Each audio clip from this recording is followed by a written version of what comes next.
and add some slides to show as well. But really interestingly, this past year, I've actually had the opportunity to speak for a few Model United Nations events, and that's happened in a few countries as well. And maybe an even more fun fact besides that is in middle school and high school, I was also a member of the Model United Nations when I was still in school. So it's really cool to kind of map that trajectory from then up to now. So hopefully that journey kind of inspires a little in a little for all of you. So first things first, I think everyone is familiar with what is on the screen. These are the United Nations Sustainable Development Goals. And I don't have much time to get to know everyone, but I'm just curious, and you're welcome to use the chat. But maybe what is the most pressing issue for you, or what's the most amazing SDG for you that you are most passionate about? Feel free to send it in the chat, and we'll take a look as that happens. Whether it's poverty that you care most about, or clean water and sanitation, whether it's clean energy or the economy or climate action to peace. Um, to each his own, to each your own. Like really, it's really good to know where your passion lies because for me, that's really how I found my way into the United Nations system. And uh, long story short, my favorite SDG is SDG 4. So when Kush introduced me, you should have noticed that as well. So a lot of my work, whether locally, nationally, or at the UN level, has been with SDG 4. And maybe just to give you, and maybe just to fast forward a little bit, I'll explain a little bit what the SDG 4 High Level Steering Committee is. It's the highest body or committee in the world that works on education coordination for SDG 4. So it's this committee, which is made up of 28 people, pretty much decides how all ministries of education should be working. And what's amazing is it's chaired by the Director General of UNESCO and the President of Chile, and mostly ministers, mostly government representatives. But there is one seat on this 28 seat committee for youth, and I happen to sit in that seat.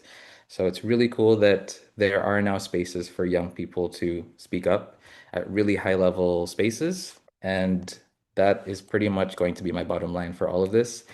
Uh, and as I start to wrap up, I think I just really wanted to emphasize that you guys are very lucky. So your generation, you know, young generations today are very, very lucky because young people literally have spaces now to speak at high level or at United Nations levels. So as you practice, as you work through your sessions in this event in Model United Nations, I encourage you to take note that you're not just practicing for fun. What you're doing right now or what you're doing today can actually lead to these types of opportunities in the near future or in the present because these opportunities exist today.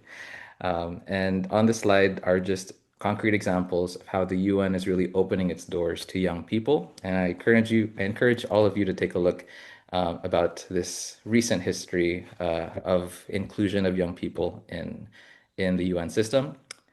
And I will wrap up by saying that there are skills that you all develop in Model United Nations, whether it's resolution writing or policy writing or debate or global citizenship, that are honestly very, very useful if you want to work in these types of spaces in the future.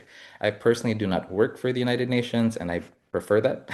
But what's really cool about the United Nations at the moment is that it's very open to civil society.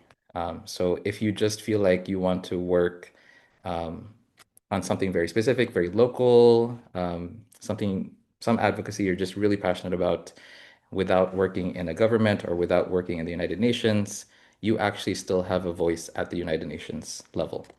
So I will wrap up by just sharing these quotes. If not now, then when? And if not me, then who? This is just a reminder to all of us that it's up to us. Literally, we should not be waiting for anyone to fix the problems in our world, and there are many of them.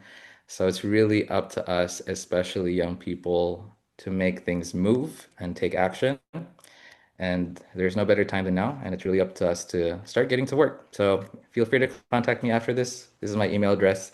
And again, thank you so much for the opportunity and time to be here. Thanks, Coach.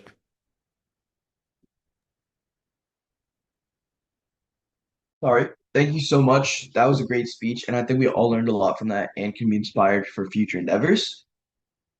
So I think if all of you can say a little thank you in the chat for our speaker, just type in the chat as the session goes on. So now we're going to move on.